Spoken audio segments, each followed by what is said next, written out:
Live. Hello, everybody. Welcome to the Perpetual-Time Love Show.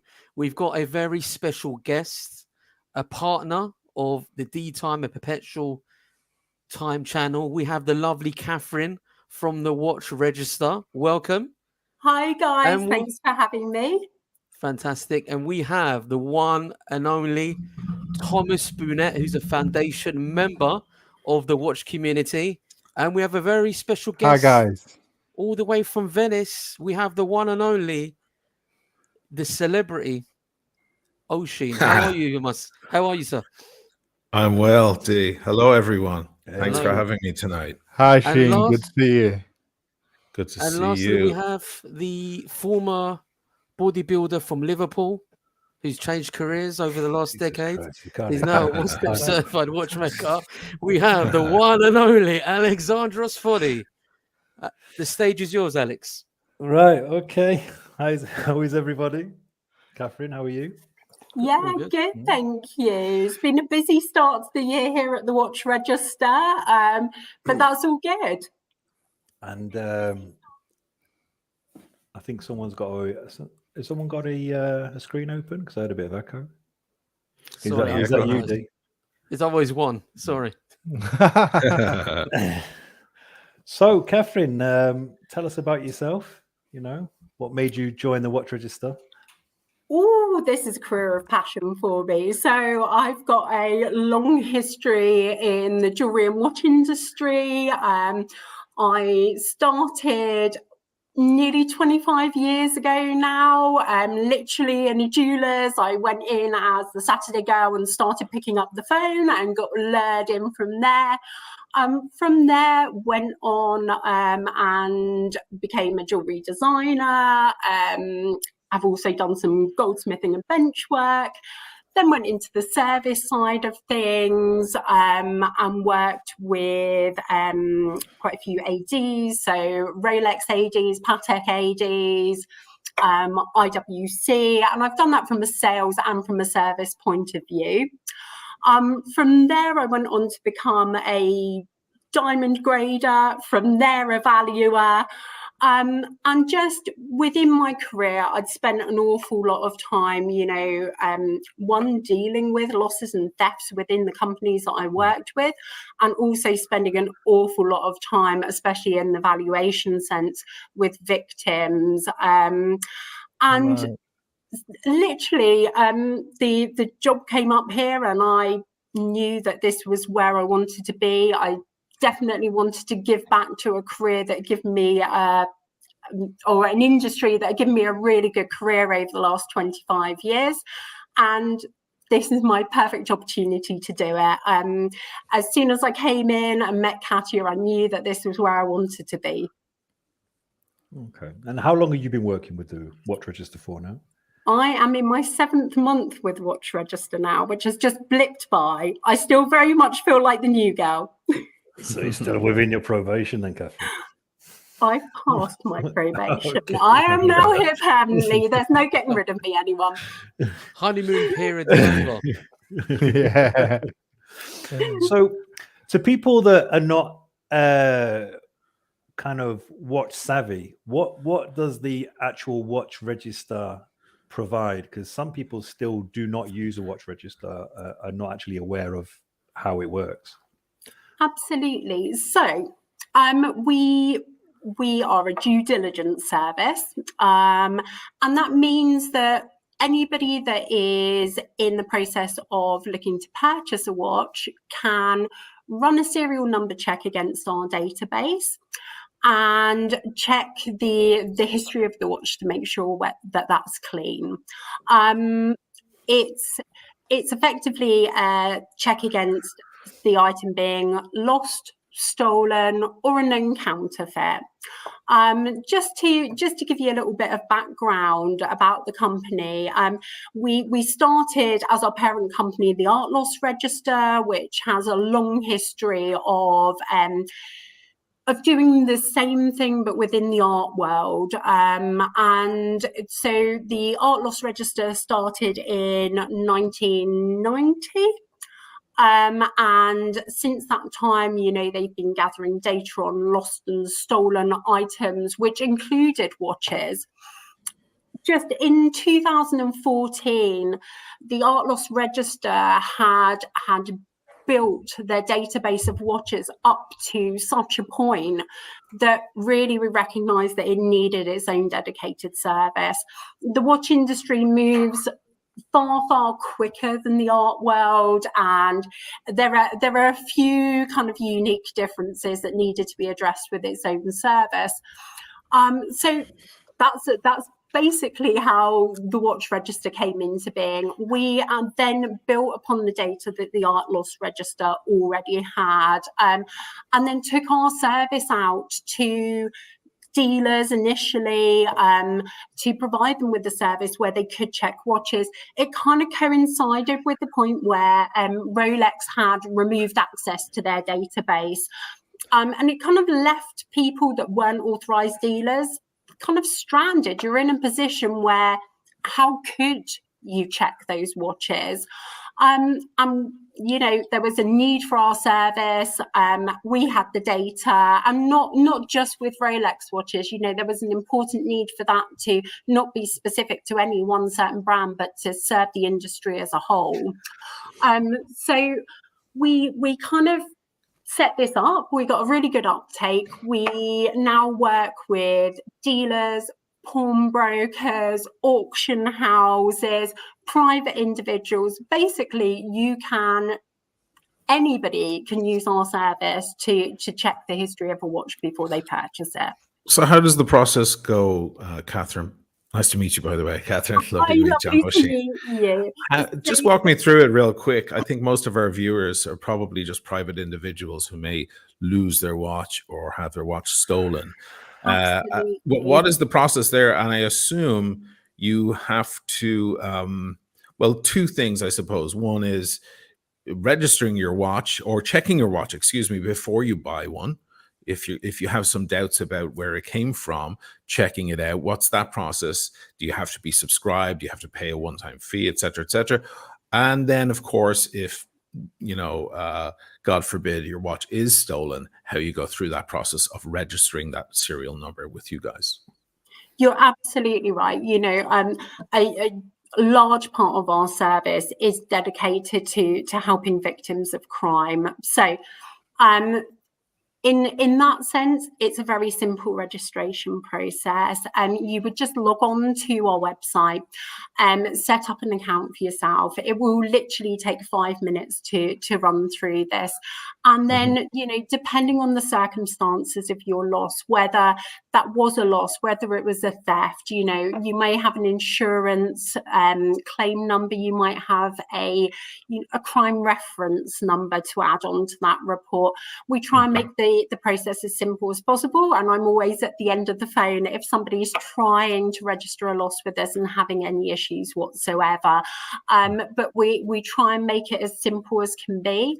If we have any further questions, we'll simply come through and contact you for the additional details. When you are registering a loss, or to anybody out there that has experienced a loss, you know, we would always encourage you to register with that as soon as possible. We find that these watches move very quickly after the crime. So, you know, if that's the next day, even if you're still waiting on your crime reference number, contact us. We understand this situation. It is what we do all the time, and we'd rather get that watch onto the database and give you the best chance of that flagging up as soon as possible. And what does it look like? Like if I go onto the site this evening, because I'm considering purchasing a watch from a private party, how does it look if it comes up bad? Is there a big green flashing screen? Do not buy, or do they send you an email, or how does it go? Other side of that. So if you want to run a check on a serial number, again, you're going to go to our website. First of all, you're going to set yourself up an account, really simple. And then what's going to happen is you'll put in the make, model, serial number.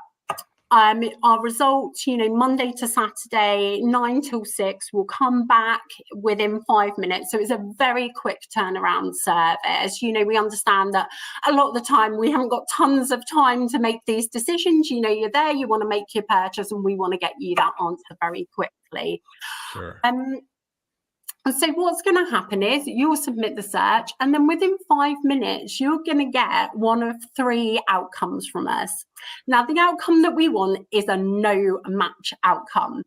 And that means that the serial number that you've run through our system is not a match with any that we've got registered as lost, stolen, or known counterfeits. That's a great outcome. If that happens, then what you're also going to get from us is a certificate to say that that has been checked against our database. That certificate in itself is a really great thing to have. Certainly, if you are a business using this, it's a great sales tool as well. It shows your customers that you're transparent, that you've done, you've taken best steps to be diligent and check this before the sale. For a private individual, again, I would say it's not just the case of, I'm going to get this out here now.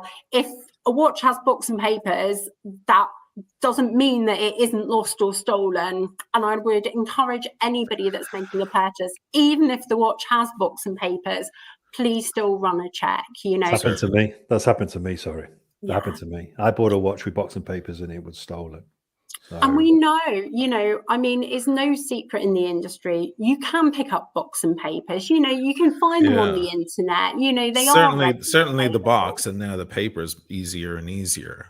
I just saw a meme just the other day of a guy printing out serial numbers on cards at home with a little small laser printer. Wow! So it's you got to be careful. Yeah. Just got a little question here, Catherine. How much would it cost to check a watch out? So it's going to be, if you're doing just a one-off search, you're going to be at £10 plus VAT. So it's going to cost you £12 to check it. That's very reasonable. Firstly, if you are making a loss registration, we charge £15 for the loss registrations. And, that really does cover the admin. On the loss registrations, we're not making money from that, but, that is covering our costs for the work involved in getting that onto the database. One question, Catherine, having worked with you guys from a recruitment perspective, what I found really intriguing in regards to what your role is at the Watch Register, it's a lot more to it than just checking serial numbers and stuff like that. You liaise with, the police, you liaise with lawyers, you liaise with insurance underwriters. So you want to talk about how the recovery process works in your organization? Because I think people will realize there's a lot more to it than just having a database, because anyone can have a database. So talk about how you go about doing your recoveries, and maybe give us some success stories of when you've recovered timepieces. Absolutely, Dee.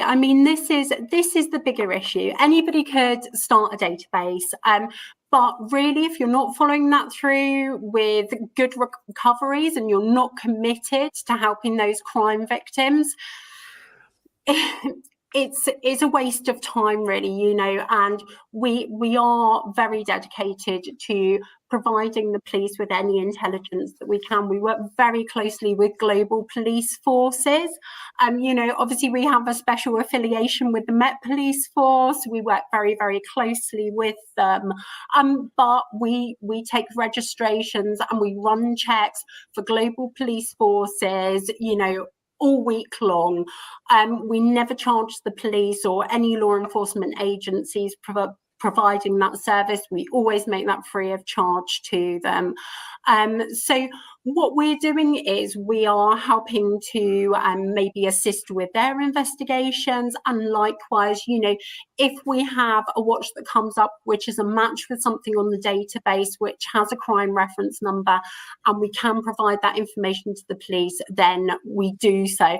And the same again with insurance fraud. I know that's not quite as exciting as the crime side of things, But obviously, you know, there's a huge impact on all of our pockets from insurance fraud. It means that we all pay for that, you know. So, 100%. You know, to sort of give you an idea, this week I had a simple request that came in, and from that one simple request and me saying, "You're sure that's right?" Because, you know, it looks like we've already got that on the system.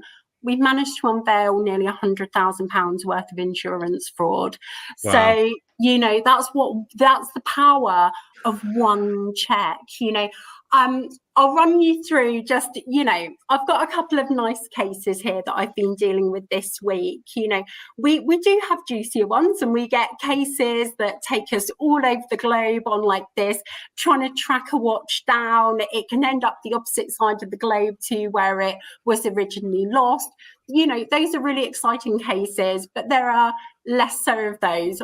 But so this week, what have I had? Give me a second and let me just have a little look at some of the cases that I've been working on this week. While you're looking that up, is it normal that a watch disappears from a country?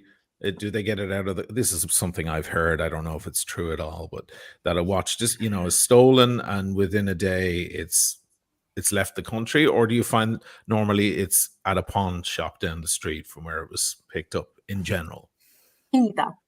Either is just as likely. Okay. You know, we have tremendous issues with these things crossing borders because nobody cares. Who's going to flag you up for walking through customs with a watch on your wrist? Certainly. You know, nobody's going to do that.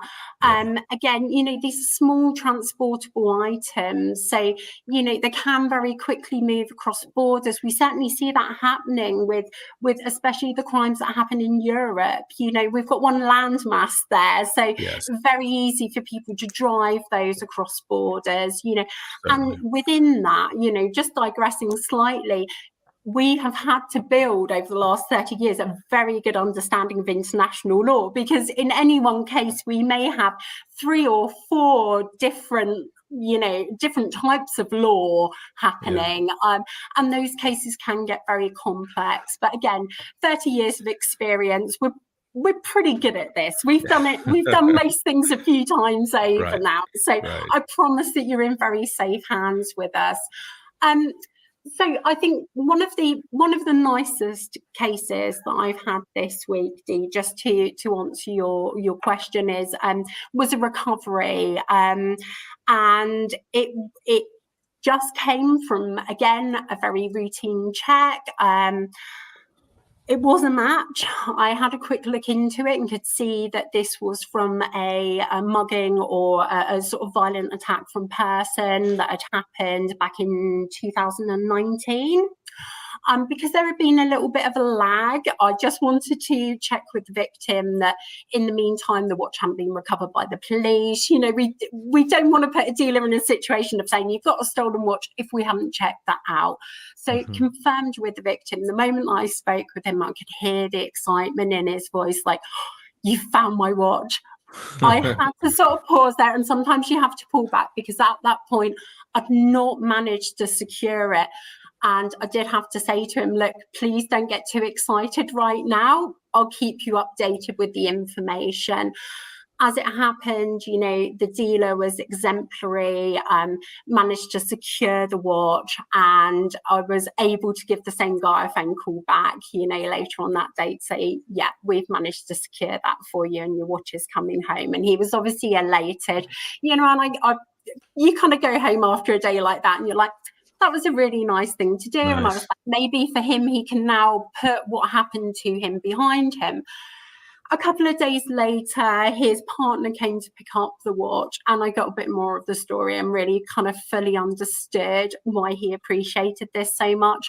So his lovely partner came in to collect this, and I said, you know, I can tell that he's overjoyed. And she said, you have no idea, this was his father's watch. Oh, wow. Amazing. I said, I'm, you know, I completely understand. And she said, no, more than that. He lost his father when he was a young teenager, and this is all that he's had of him. So for him to get this watch back means the world to him.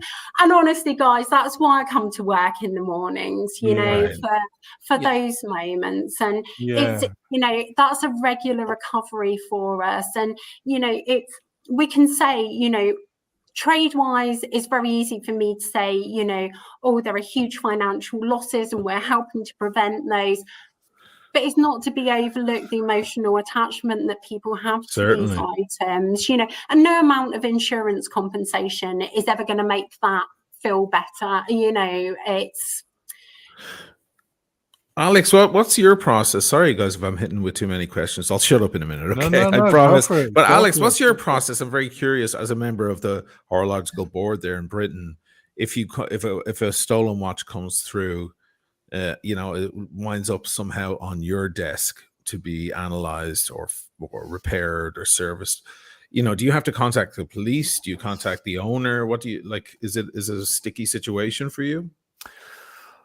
That's a good question. It is very sticky because legally I'm not allowed to hold that watch. I mean, I've spoken to the police and the National Crime Agency, and they say you don't have the right to seize that watch. You can inform us, but the thing is you can't really hold on to the watch. And it does get quite difficult when the person comes in that wants to sell me a watch and it's stolen. It's what some jewelers will do is they'll just keep the person talking and phone the police. That's if the police even want to come out for it. Right. But with myself, I find it quite difficult. I find it quite difficult to say, look, this watch is stolen. But as Catherine knows, I'm legally not allowed to report it, obviously, because I'm checking on the watch register, and that's happened many times. When I used to check watches with Rolex, they would send the police out immediately. Depending if it was an armed robbery, then 100% the police are coming out, and you never get the phone call back from Rolex. But if someone comes in here and says, Alex, I want to sell you my watch, and it comes back stolen, I tell them and I take the details off them. But it's difficult for me to say I'm not giving you a watch back because it can get a bit hairy. And I can only imagine. It has got a bit hairy. Is that why you do bodybuilding? Admit it. Just minimizes the risk of some guy, you know, getting heavy with you. But like, it's all about perception. Yeah. I just like, you could also be dealing with the thief themselves or someone associated with the thief, right? You don't know.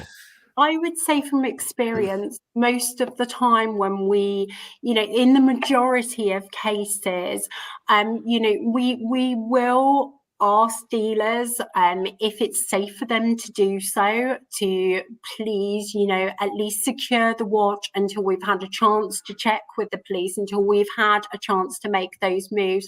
However, what we would never do is ask anybody to do anything that they're uncomfortable with, that puts them or their staff in danger. You know, that's a no-go. But like Alex has quite rightly said, if they can hand us the details of that person, you know, that's our minimum requirement is, you know, please let us know the details of the person that offered that for sale. So at least we can provide, if it's not the item itself, at least intelligence on this case, which may go some way to helping the recovery. You know, I've stood there as well, and I completely understand the uncomfortableness of that situation. You know, I used this service before I came to work here, so you know, I have been the person that's, you know, that conversation lands on their shoulders. Again, what I'd say is, you know, I'm always so impressed with just the tenacity of our industry in wanting to make steps, how brave they are, how, you know, how much action they are willing to take, you know. And I just can't say thanks enough to the dealers, the pawnbrokers, everybody that uses us, because without their actions, we couldn't do this. So it's not just us alone. It takes that working together to do this. Can I just add that I've used the watch register in the past, and I had watches stolen from me, and they did get flagged up, and it did lead to a conviction where they ended up getting a search warrant, and there was quite a few watches that were mined that were taken, and they even found 40 car keys in this person's shed. Now, they couldn't convict him of the car keys because they were in the shed for a reason, because you knew why they're in the shed, because anyone can put them there. But he was done for other other stuff, such as having my watches. So the watch register does, I can tell you now, it 100% does work. But as in for people to come into me and try and sell me a watch, and then for me to say it's stolen, it does get quite tricky. It does. Is that the first thing you do, Alex? Is that do you get straight on to the watch register when a watch arrives in? Yeah. Okay. Yeah, I do. Yeah. And also the story they give me, I check it anyway. But as soon as they start giving me a certain story, like this was handed down to me, and when you look them in the eye, you just know there's something not right, and you ask for ID or a passport, and they're getting a bit edgy. Then you just got to be really careful.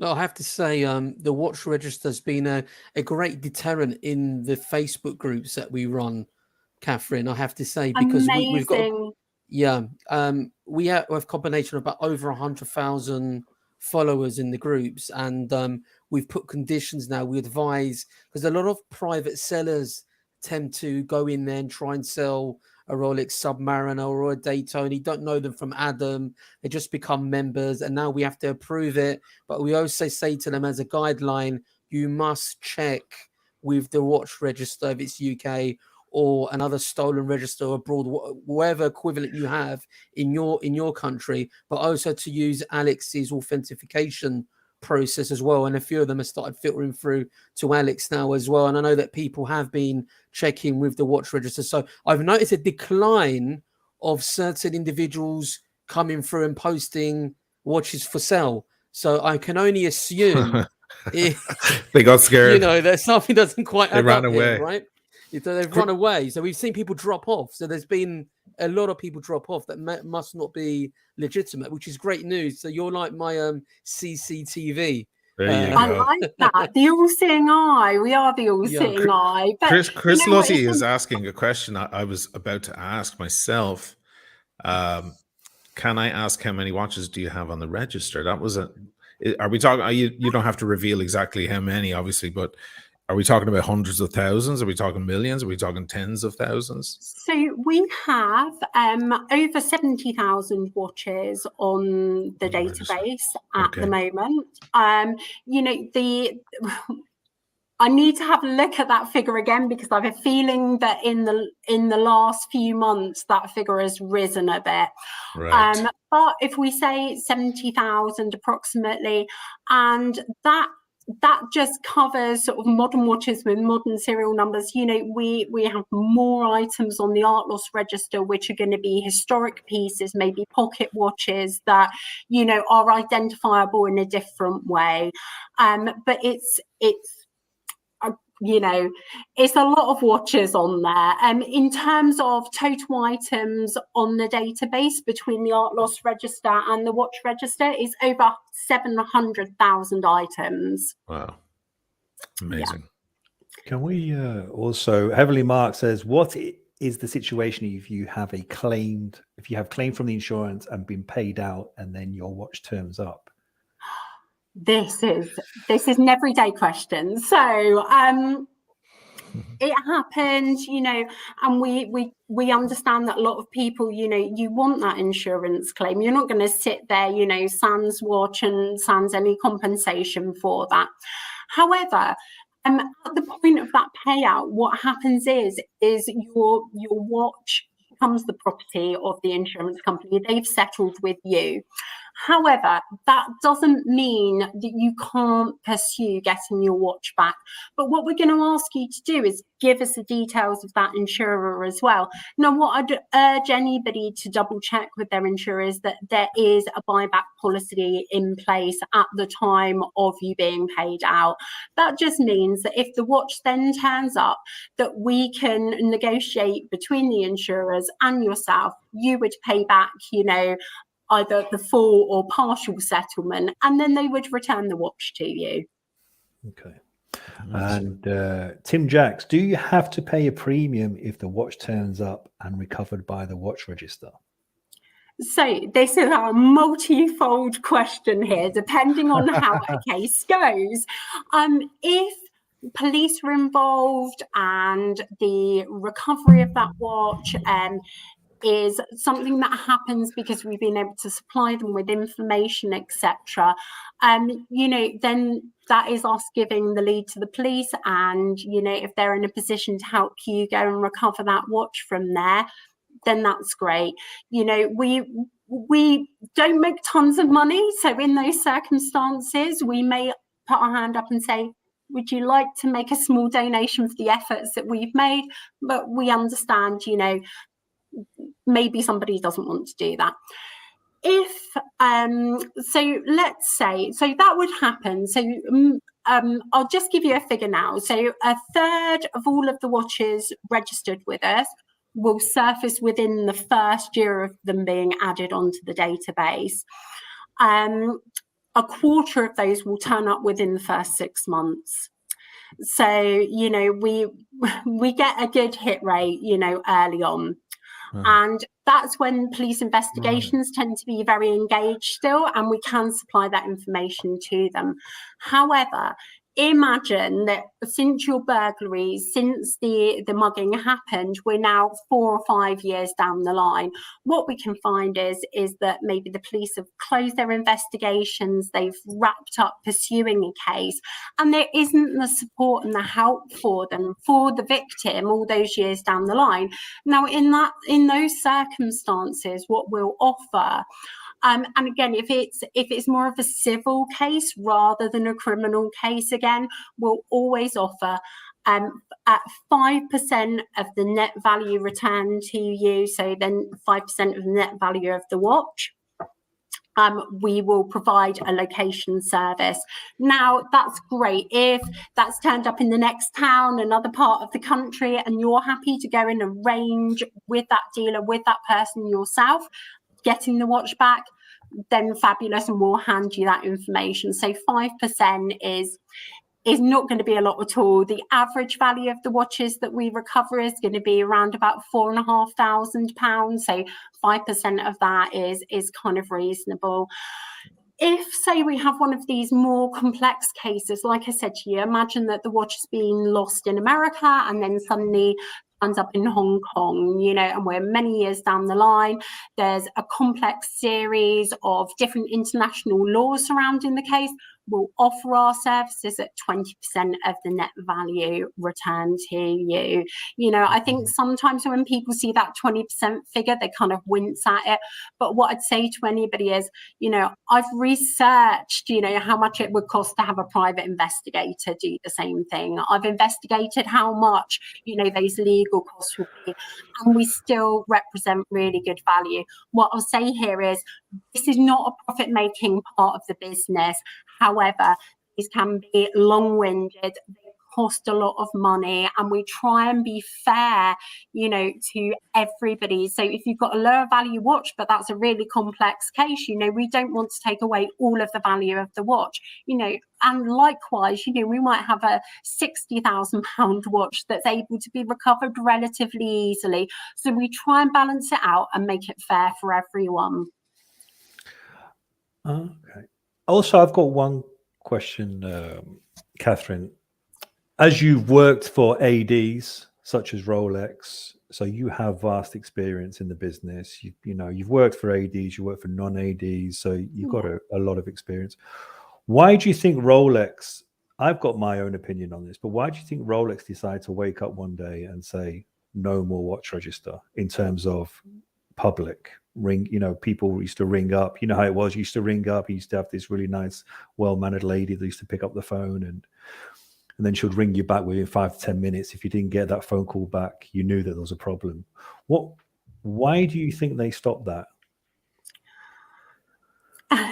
As a market driver, to I think at the time, the new product, and up until very, very recently, the pre-owned market was not Rolex's main concern, and it's worked for them. You know, it meant that if you weren't an AD and you weren't part of that whole Rolex system, you didn't get access to it.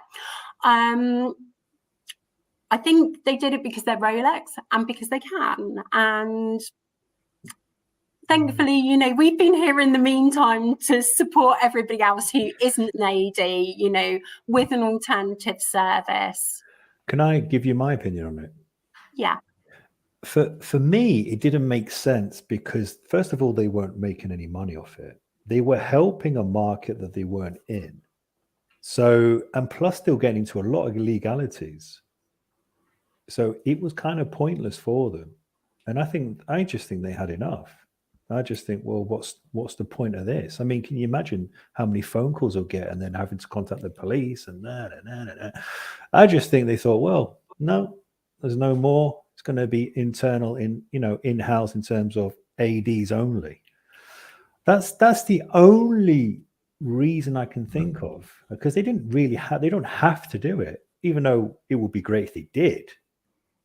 But then there's the other problem is that the watch could be registered as stolen on the Rolex register and may not be on yours, and vice versa.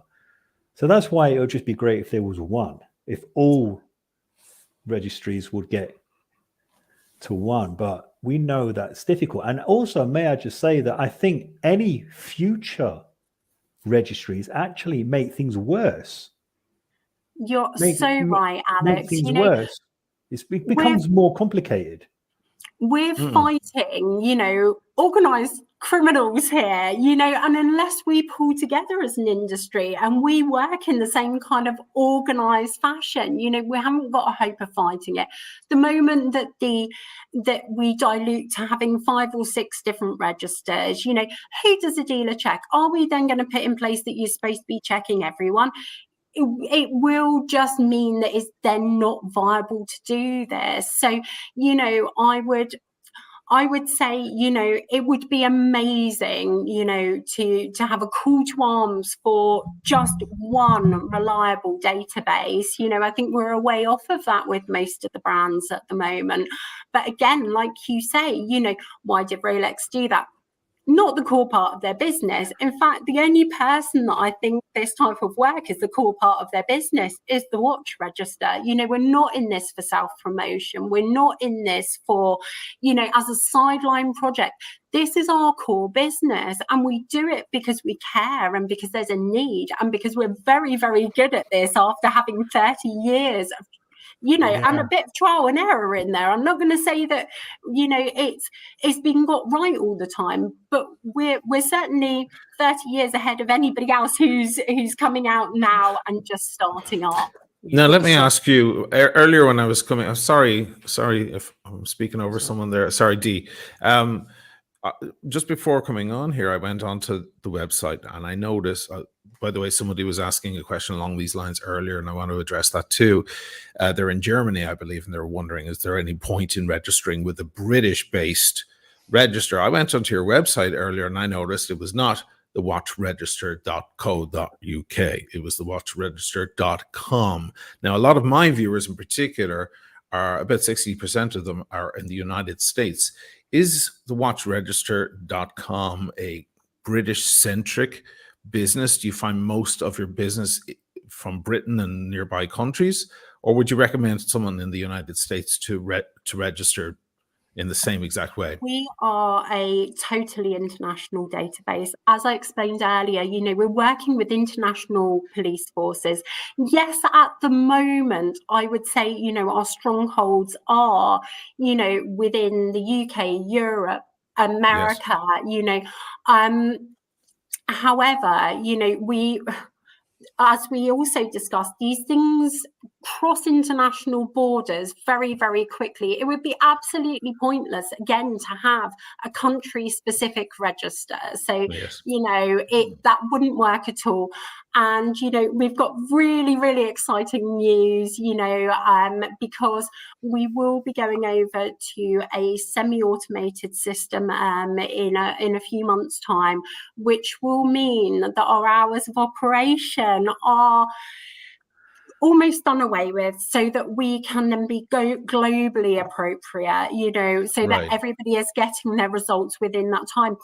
The only implication for our global customers at the moment, and for our customers in the US, is depending on the time zone that you're in, you may be waiting more than 5 minutes because we may be closed over that period. Yeah, that's what I was thinking. Like if you're in Sacramento or in Los Angeles or San Diego or somewhere, and it's 9 p.m. and you're online about to buy a watch, and you go, hang on, let me check. Well, what's that? That's 6 a.m. for you, or 5 a.m. or something like that. So yeah, they might be waiting. So we understand at the moment that is an issue that needs to be addressed. You know, we have addressed it, and we are almost ready to go with it. You know, it's really exciting for us, because that just means, you know, as I say, we're a quicker service. At the moment, please still use our service. We are very relevant all over. But be prepared, and do just factor in our opening hours. So, Catherine, we've got a question here from Rolex Watch Collector that says, proof of ownership database is far easier. Guessing this is what is coming shortly. Now, proof of ownership database is only as good of when the watch from the beginning of purchase brand new. It is pointless to have that pre-owned, because who's to say that that person actually is the owner? Dare I say, almost legitimizes watches of spurious history. Am I right? What would you say? Sure. I would say, you know, proof of ownership is one thing. If you come through to me and you want us to help you in getting your timepiece back for you, the other thing that I'm going to ask you for is proof of loss. You know, because in the legal situations that I'm going to face, it's not proving that you owned it that's important. It's proving that there is a genuine loss here that's happened. You know, so I understand that, you know, these positive registrations, I would call it, the registrations of ownership is a thing now. I had a client this week that said, and I mean, correct me if I'm wrong here, I'm just going on what somebody's told me, but they were sending a Hublot off for servicing, and Hublot servicing had advised them to put it onto a blockchain because they are now working that into the servicing, which was news to me. Hublot are doing their own internal blockchain. So when they service watches, so again, I mean, I don't have any validation of this. This is just hearsay at the moment, and I do need to do some research. But that was what I was told by one of my clients. That is correct, guys. So that means the person that's bringing it in for a service most probably is the owner, but is willing to risk the chance of the watch being taken. And if it clears, then it's put onto an internal Hublot authorized blockchain system. So then, Well, we've touched off a hot topic right now, because I've been hearing lots of rumblings and rumors about new watch registers going around, and based on the blockchain. It's a little concerning for myself and for people I've spoken with about it, because it would seem, I think, as Alex implied right there, if you decide to go to some brand new watch register and you say, hey, this is my watch, I'm registering this as good, well, that you may be trying to absolve yourself of maybe a dubious history that the watch actually has before it got into your hands. And then we have conflicting watch registers. We have one watch register saying, oh, you're good, and the other one saying you're not. It could lead to misleading information. Then people start checking on the wrong register that has kind of cleaned a lot of history of a lot of different watches. Do you see this thing, Catherine, this new blockchain idea across the world as a healthy thing for lost and stolen watches? I'm going to talk from a personal point of view here, and not the point of view of the watch register. Please do. I'm an older person. I have, you know, I've worked within this industry doing things the old-fashioned way for a very long time. We've got a register here. that works on the basis of loss and not on the positive registration side of things.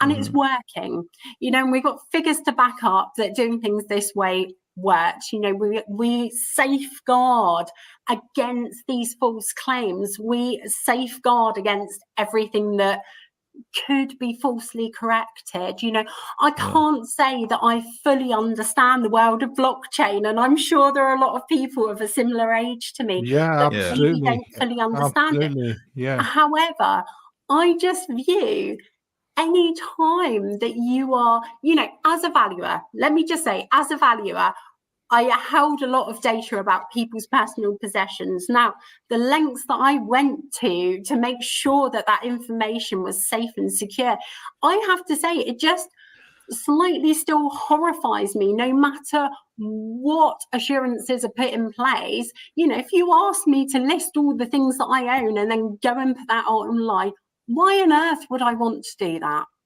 Why on earth would I want to put that anywhere out there? So it's basically who's behind it and how much security they have, because it's easily to be hacked.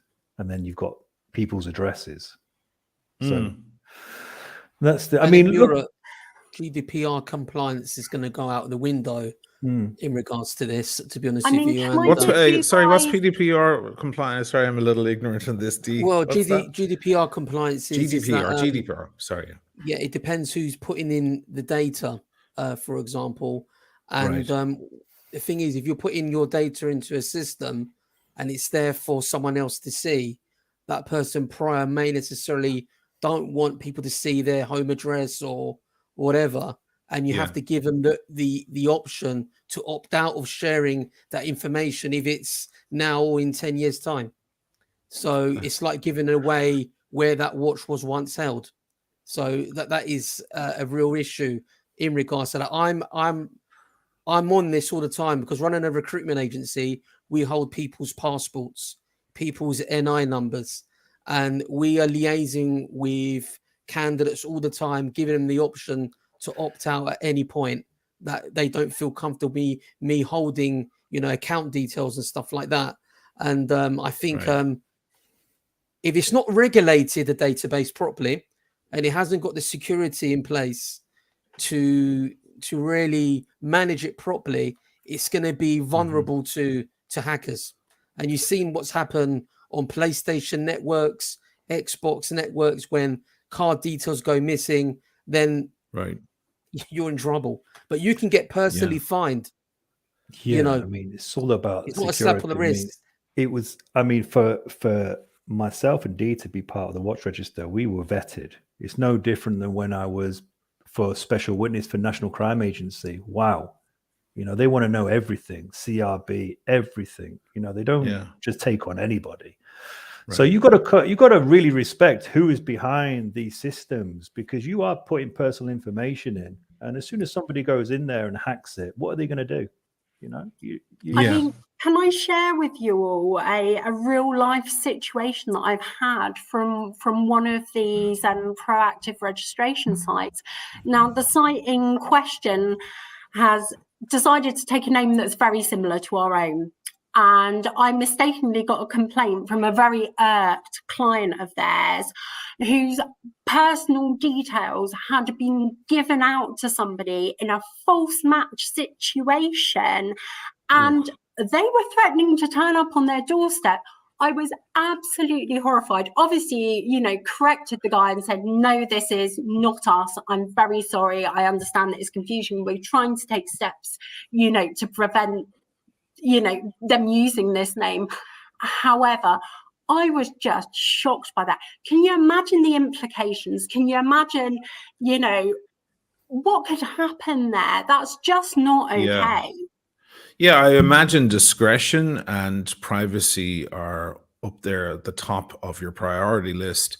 We often think of a watch being stolen or going missing as maybe you came home and your house was broken into, or it was ripped off your wrist at a nightclub or something. But it's easy to forget that maybe a lot of these stolen items are associated with a homicide or some sort of accident was in there, and there's a lot more to just the stolen watch itself. There's a serious crime behind that it's connected to. It could lead, if you got the wrong information, you could wind up, going after someone for revenge or something like that. It could be terrible. For sure. And I have to be honest, all these things flashed through my mind, and it just reinforced, my belief that, is there actually a need for this to be happening at all? Can I just give you guys a few figures, from the watch register in the last year to kind of show you the impact that we've been having on the industry. So in we last week we pulled together our figures from 2022, and so we prevented the sale of 620 lost, stolen or fraudulently obtained watches, and those had an average value of around about £4,840 per watch, which means that we made a saving to the industry of over £3 million last year. Now, these are big figures, and it's easy to sort of say, oh, well, maybe, there are other things happening in the industry that are saving them more money. However, I'm really, really proud of that. And where my mind goes in these situations is, 3 million's a lovely figure to have, and I couldn't be prouder of us. However, it's a £10,000 that comes out of a small business's pocket because of a mistake. And I want to stop that happening, because I've been that small business. I know what a hit like that feels like. And for a private individual, there's very, very few of us that can take, a 10 grand, or, even a 4 or 5 grand loss at the moment for most of us on the chin and be okay with that. Absolutely. And I think for the sake of, even if you're doing a one-off search, for the sake of 12 quid, saving yourself all of that heartache, even saving yourself the worry of, isn't this okay? Am I going to be okay to send it off for servicing? It put your mind at rest. Just do the check and know. Well, Catherine, so the watch register, a lot of people's perception of the watch register, the people that I talk to in the groups and YouTube followers and stuff like that, that it's only for high-end watches. Now, what sort of price range would you suggest? Anything £1,000? £1,000. That's how we work with the auction houses when we're checking auction house catalogues and we're checking those watches. And we really say that £1,000 mark, because we do have a minimum recovery fee as well, and there is going to be a point where we realise the charge, for our service, may outweigh the value of the watch. However, if you've got a watch that you're passionate about and it's an 800, say it's a lower end tag and it's got a kind of value of around £800, we would still take that registration from the police and we would still take that registration from you. But as a guide, I would say £1,000 and upwards. So a bit like this platinum. Just like that. Day.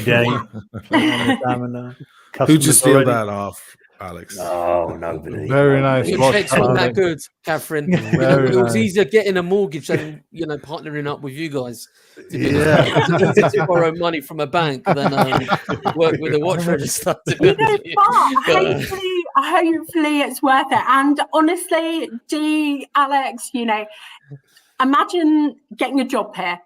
So I equally, that is no walk in the park either. We are selective, and we're selective for good reason, because we want to be the best. We want to give the best service. We want to partner with the best partners.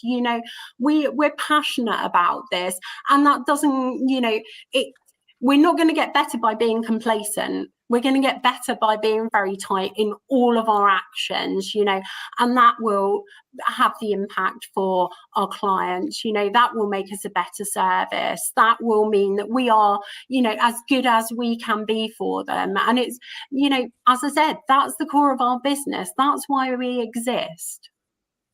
Well, look, I know you guys the foundations of your business is the art and loss register, which is a global phenomenon, isn't it? Really, it's anyone who's an art dealer knows who you guys are.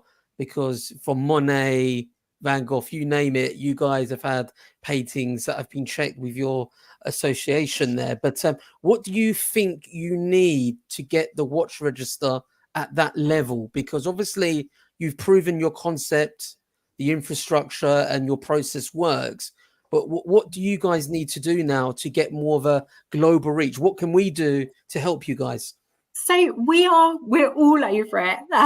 We are going to have that, the proper, although I'd say to you, we do have a great global reach at the moment. By the end of this year, we're going to be there. As I said, the hours of operation problem is going to be out of the way. And we're going to be good to go. Good news for me then, more recruitment. More recruitment, exactly. In terms of our data, that is continuing to do what we do, as we can, we add proactive data. So that means I am on it. I'm looking at news reports. I'm looking for anything that has not been reported to us. We're not just sat on our laurels waiting for somebody to phone us and make a report. We're chasing this. We are following up on it. We are reaching out to offer help to victims, and, the best thing that I would say to any of you guys as a takeaway is, please just keep recommending our services, get as many searches through our system as possible, and let's keep this message going. We want one database. We don't want this to be diluted. We want one checkable, reliable, really, really good service. TheWatchRegister.com, everybody watching. I was going to say, I was just going to say, Catherine, I mean, there's been a few YouTubers who's saying they want to reinstate the Rolex Lost and Stolen register. Would that conflict with your watch register if it was reinstated? Not at all. I mean, it's my advice to anybody with a Rolex when they're calling in to report that loss is, look, you need to report this to Rolex as well. And I would say to anybody that's registered their loss with Rolex, I don't mean this really, but don't be naive. Criminals are not stupid. If anybody has a whiff of a watch being not quite legitimate and above board, where's the last place that they're going to send it? The last place that they're going to send it is back to Rolex. Our service covers everybody who isn't. So, again, make sure that, yes, you're putting it out there, whether it's Rolex, whether it's any other brand, I'm not talking about Rolex specifically, but, yes, register it with the brand, but also register it with us as well. You've got more chance of that watch turning up, in a dealer's shop than you have being submitted for servicing.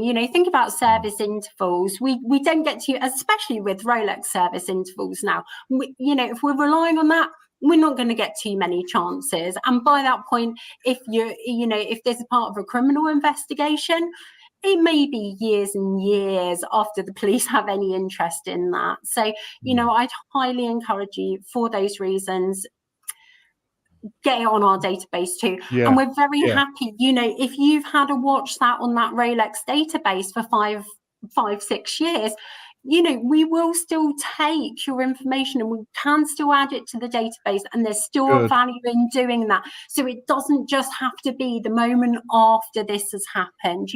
Please, if you've got any questions, I am just only ever at the other end of the phone. Pick up the phone, ask me, and I'll give you some advice. And let's spread your net.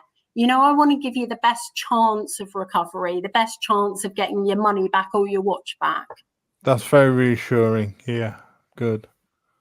And as the authorized dealers now have ventured into the pre-owned market, and they will have access to the Rolex register, a lot. For example, the likes of Watches of Switzerland, even Ernest Jones that are part of the Signet Group have a pre-owned section. They wouldn't have, because they're no longer authorized dealers of Rolex, they wouldn't necessarily have access to that register. They use the watch register, for example, when they're doing their checks on their watches as well.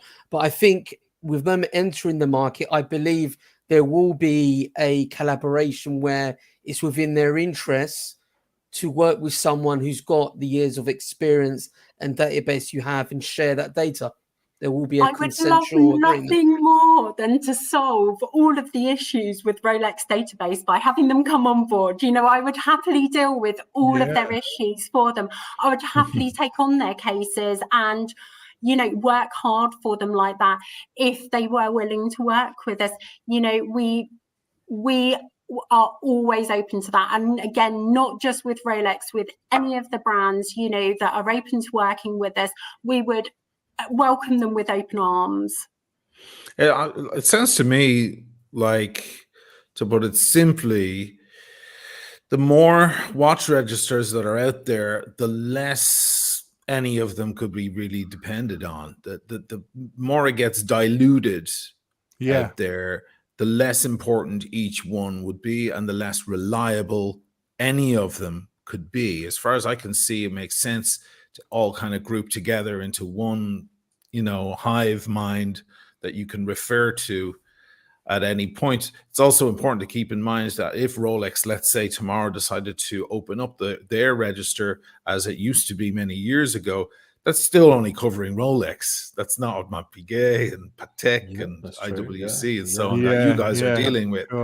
So, yeah. Well, and you know, we do see in the crimes that happen, in the reports that we get in, you know, yes, around about a third of them are Rolexes. But more and more, increasingly, you know, we're getting, you know, all those other high-end brands as well, the Hublots, the Pateks, you know, the Richard Mille, the, you know, it's Rolex is not the be-all and end-all of what we do. Yeah. And there is some brands, I believe, that don't even bother to check themselves in terms of servicing. I don't want to say which ones, but there is certain brands that just do not check. They just, they don't even bother. I mean, again, from personal experience, you can have situations where the brand might have different global departments and they may not be communicating. It's something that we've seen that happen a few times here. There's a question here from Just in Time, Catherine. It's saying, do you store checks of serial numbers so that a watch was belated registered? I mean, I think he's talking about if you've bought a pre-owned watch. Is there a flag on the system to check a newly registered serial number that's previously been searched? So, no. In simple terms, we trialed that system and it created its own nightmare. The way that we encourage it, we do realise that sometimes there are time lags between a crime happening and somebody getting that information to us. That can be shock, it can be not ready to deal with the next steps yet, and we have to be understanding of that. As I said to you, we've got the other issue that maybe the day after the crime, then that is presented for sale. Now, at that time, you know, we're going to clear that watch because it isn't on our database. However, you know, this is why we recommend, you know, it's not just doing a one-time check on the watch. We are saying anytime that the watch is going to make a movement, you know, please recheck it. Don't rely on the information that your seller's offering you. Get your own account and do your own check and get the most up-to-date information on that watch. And that is your safeguard. That's your piece of paper. That is your certificate to say that you have done your due diligence. And then if I need to step in and help you get your money back, we're in the best situation. It's going to be easy breezy to do that. And also, I believe if the police were to come to you, let's say if I was to sell a stolen watch and they were to arrest me or question me, it looks good on my part that I've checked it on the watch register because I'm showing due diligence.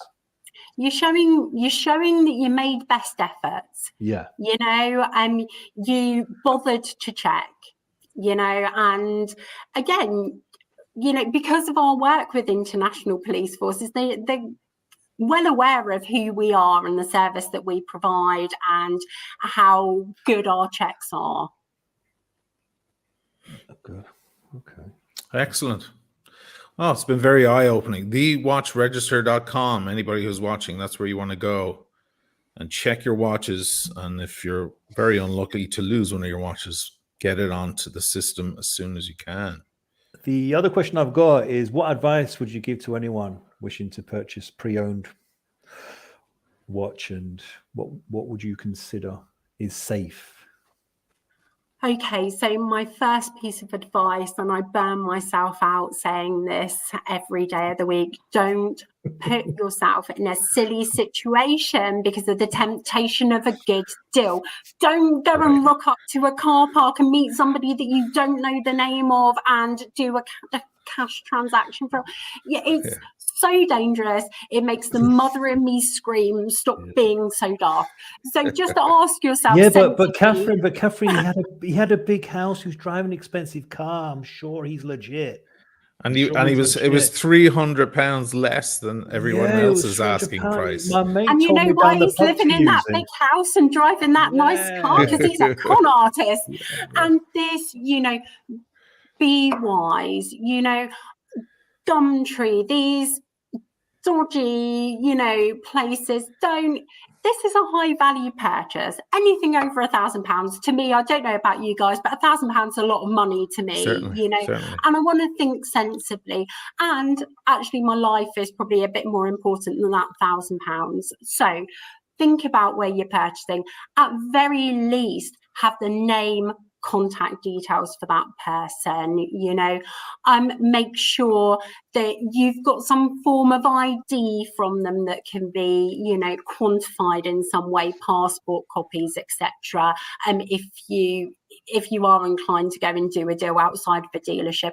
Obviously, my staunch recommendations are use a good business, use a business that uses our services, go to somewhere that you can have assurance that if there is a problem with the watch, that you can get a refund, and that means don't do an untraced cash purchase, make your purchases show. And I know this sounds like silly, very basic advice, but I'm talking from a legal sense.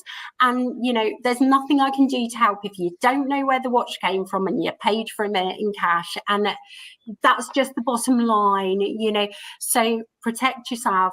Really research and consider who you're buying from. Get the watch checked. Use somebody like Alex. Use Alex for your authenticity checks. And also do your theft checks with us. I can't step in. I'm just running numbers here. I can't see your watch and tell you, whether it's got aftermarket additions. I can't tell you whether the movement in there is okay. So always, get that verified by an expert. Use our service as well. And then you've done two things to put your mind at rest. Just think about how you're spending your money, and be careful out there. There are lots of platforms out there that use our services. I'll just say, off the top of my head, Watchfinder, Chrono 24, Bezel are on board with us as well, so look out for our logo, look out for the people that are shouting out that they use our services. That they're going to be a trusted dealer that way. And like you say, Dee, we're very particular about who we work with, so it's a good indication. Look, I mean, the fact of Gumtree and Facebook, you've got to be really careful. But people have used my services where they've advertised a watch, selling a watch, whatever, on Facebook or Gumtree, but they know it's going to come to me prior to any sort of transaction. So that way, none of this, meet me up in a dodgy place or pay me like in £150 note with a load of paper. It ain't going to happen. So no, and that's it. That type of escrow service is amazing, and just again, consider your personal safety. We've all seen, we cannot help but to have been bludgeoned in the news over the last year of these instances happening. We've seen, all of the various forms of frauds and rip-offs, and just be aware, people. Take a moment to think, and don't just go for that if it seems too good to be true, guys, I'm going to tell you it is. Right. And plus, you have experience of working with ADs and non-ADs, and obviously a registered valuer as well. So it's not like you're just being employed to sell us the dream. Myself have seen horrors, and you have as well. So we know what these people can get up to. Absolutely. And, make no mistake, guys, when I'm reading through these police reports, the industry has been so much of my life that I live through every report of an attack on a dealership that I read about. That was my staff once, and I know the ripples that go through that shop. I've sat with crime victims, and and you can't help but your heart goes out to them. And that's where I come from. As I say, I'm here for a reason, and I've got some work ahead of me. Katia and the Watch Register are Katia Hills is the director of the Watch Register, and prior to me coming on board, she has been the driving force of the Watch Register. She's made amazing waves, and in getting us to where we are today. And we are both ready now to take this on to the next level and just keep pushing this. Does anyone have any questions? No, I think I've covered everything. Thomas has got a few, I can tell.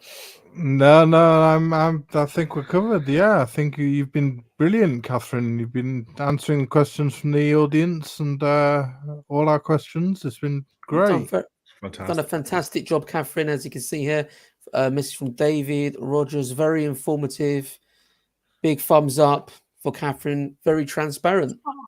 Great job. Here's an interesting one, Catherine. Do you buy your watches from your authorized dealer or from Chrono24? Yeah, I think Boston Collector's coming in. Personal purchases. Okay, so I've not made a purchase in a long time, simply because I work in central London, and you'll see I have bare wrists today. Yeah, understandable. Very understandable. That's a safety thing. Yeah, I'm very fortunate that over my years in the trade, I've already built a very nice collection. And there's nothing really that I'm too quick to add to that. However, if I were in the market for a new watch, I'm open. It depends on what I'm looking to buy, but I'd follow my own advice and make sure that I'm getting that from somewhere reputable, where I feel like I've got the support for the cash that I'm spending. Yeah. Definitely makes Boston sense. Collector's asking about when a watch winds up in a different country. We were broaching these questions earlier, Boston. I'm not sure if you came in a little late in it, but the watchregister.com are an international organization, and they do deal with laws across borders. How exactly it works, I'm sure it's different for every different country, correct, Catherine, for different laws? Absolutely. We can have from something as simple as Italy has some quite interesting laws, as do quite a few of the European countries. So we can, you can find that in certain countries, legal title will pass to somebody who's owned that item in good faith after so many years, then, in traversing these complex laws, especially if there are several countries involved in a case, again, that's where our 30 years of experience comes in. We've got an excellent legal team, which, are our own legal team and are here and ready to help us and help our clients. Excellent. Fantastic. Okay, well, thank you, Catherine. Thank you for coming on. And thank you, O'Shane. Sure. It's been a pleasure. Yeah, thank you, Kumbari. I'm gonna repost this episode on my own channel tonight as well to help spread the word, guys. And that's great. It's been an honor to be. It's been an honor to be on, and lovely to meet you, Catherine. It's been very eye-opening. Likewise. Thanks for having me, guys. And anytime, I'm happy to come back again. I feel like I've got a million things that I haven't spoken about yet. So, well, if there anybody are any more questions, anybody who's watching right now, myself and Alex intend on doing regular hard watch talk like this, serious watch talk on a regular basis. You'll find the episodes here on Alex's channel and over on my channel, and probably on Dee's channel also. Correct, Dee? So every now and then, if they'll have us. And we're going to do, I think we're going to call it Real Watch Talk. I think that might be that's the working title for the moment. So watch out for these episodes, guys. We're going to keep it lean. We're going to keep it direct, serious watch talk that matters. How about that? Perfect. Great stuff. That sounds great, Oisin. Yep. Yeah. Great. Well, I'm going to get out of here, guys. Thanks for having me, Alex. No worries. As always. Lovely to see you, fellas, and lovely to meet you again, Catherine. Lovely to see you, Oisin. Thank you. Thank you. thank you. Take care.